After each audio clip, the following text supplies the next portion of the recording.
મિત્રો જય દાદા દ્વારકાથી જય માં ભવાની. કેમ છો બધા? મજામાં ને? મિત્રો, દુઃખ માણસના ઉપર આવે ને તો ભાંગી ન પડાય. દુઃખ આપણા જીવનની પરીક્ષા લે છે અને દુઃખ આપણને દિશા બતાવે છે. દુઃખ તમને સંબંધ સમજાવે છે, કોણ તમારું પારકું છે, કોણ પોતીકું છે.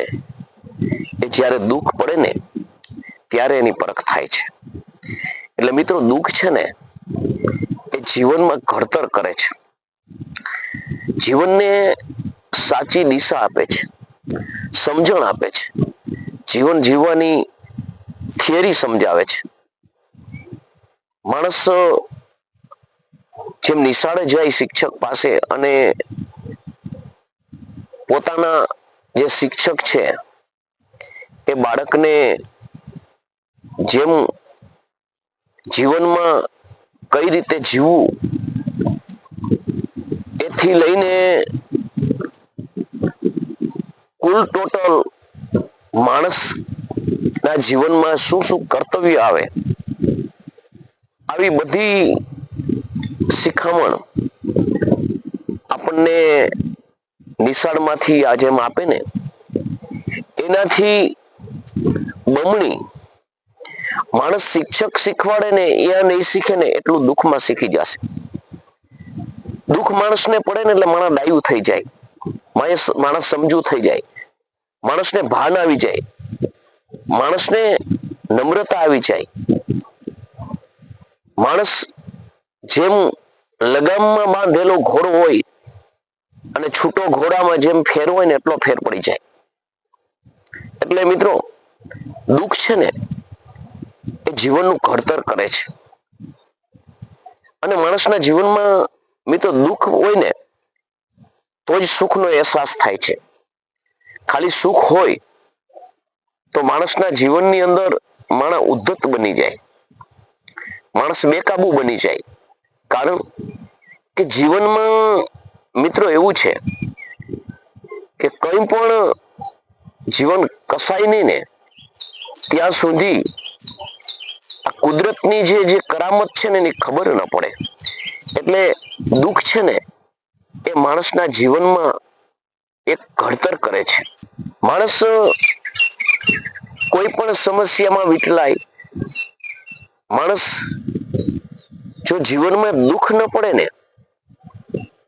તો એ સમસ્યામાં અટવાય એટલે એ માણસના જીવનમાં અઘરું લાગે. માણસને એમ થાય કે હું આ કેમ કરી શકીશ.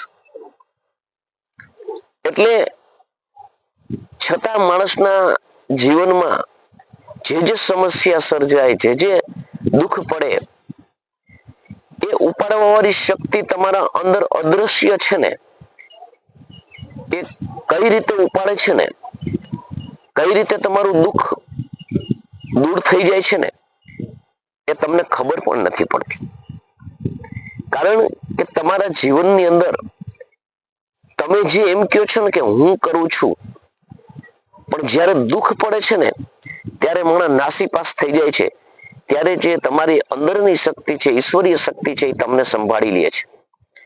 તમને ક્યારેક તો એવું થાય કે હું આ સમસ્યામાંથી હવે નીકળવું અશક્ય છે. આવું જ્યારે માણસના જીવનમાં થાય ને ત્યારે ઓચિતાની એ સમસ્યા દૂર થઈ જાય છે અને ભલે પછી દુઃખની અંદર પસાર થઈ જાય છે કે અચાનક પલટી જાય છે, પણ જે એ ઘડી આવે છે ને એ ક્યારે આવે છે, કોણ મોકલે છે, કોણ પાર પાડે છે એ આપણને ખબર નથી પડતી.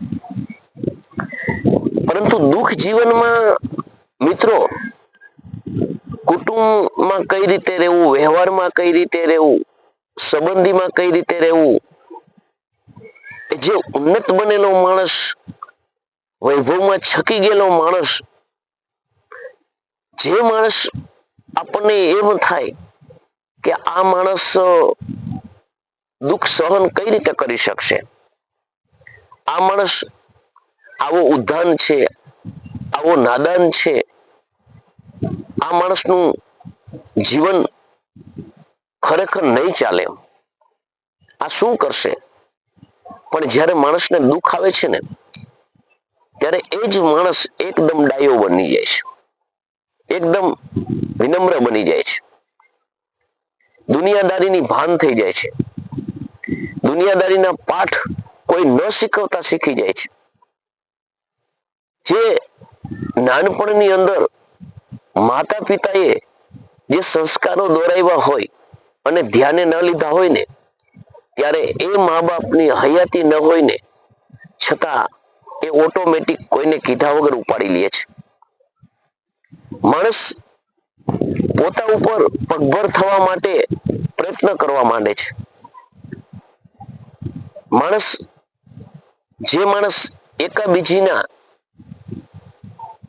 જે કંઈ ધોખા કરી અને હાલતો હોય, એકાબીજીના દોષ કરીને હાલતો હોય, એ માણસ સઘળું ભૂલી જાય છે. માણસ કરેલી ભૂલોની માફી માંગવા માંડે છે. માણસ જે રંજાડ કરી હોય, સમાજમાં હોય, અન્ય સમાજમાં હોય, એ સંબંધ સુધારવા માંડે છે. જે માણસ માફી નામનો શબ્દ એના જીવનમાં ન હોય, એ માણસ માફી માંગવા તૈયાર થઈ જાય છે.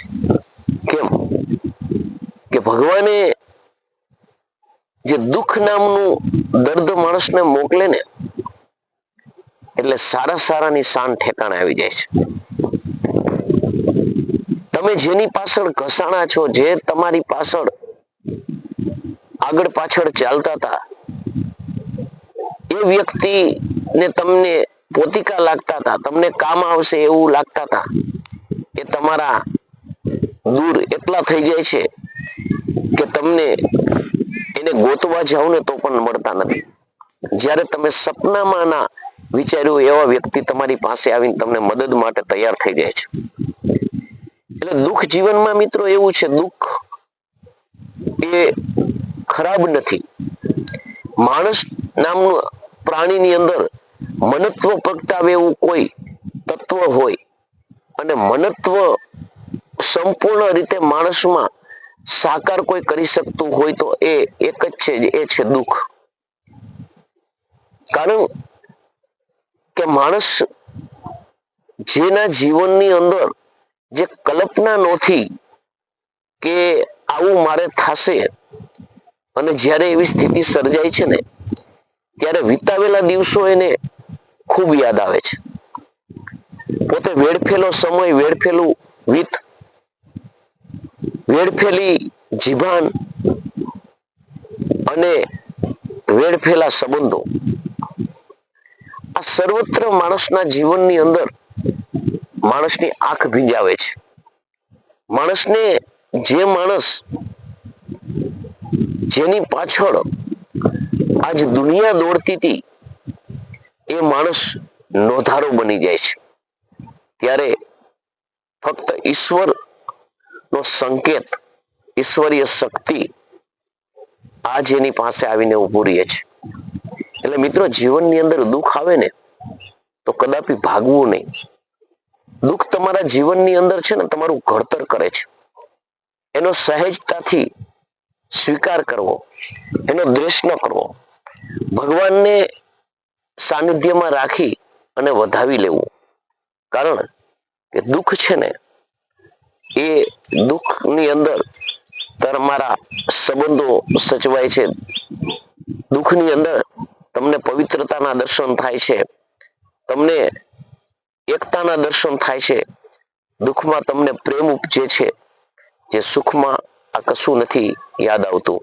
માટે મિત્રો, દુઃખ છે ને, એ આપણને થોડી પીડા આપે છે ને, એના કરતા જીવનમાં ઘણું ઉપયોગી છે, ઘણા પાઠ શીખવી જાય છે.